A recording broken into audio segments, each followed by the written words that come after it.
Бізге непачық балалар келі айта Исмаил Гаспринский Харбаба. Оле айталар непачықлар.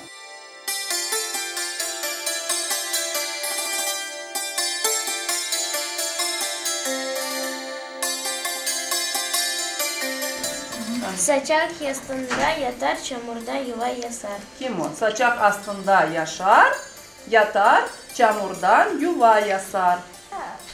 Lastочки, doğru sana yardım ettiler. Ana dilinde nasıl olacak? Karılgaç.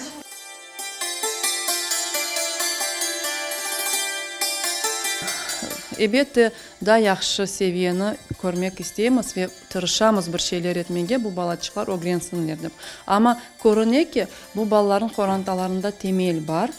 Бір ана бабалары бір шейлер айта. Мақсадымыз ебетті балалар тіліні яқшы огренсінлер деп. Ама ондан да ғайры олар өз менлігіні дүйсінлар. Қырым татар халқының келечегіміз деп дүйсінлар деп, өз миллетіне, тіліне, медениетіне садық бір инсанлар олып өскені істейміз.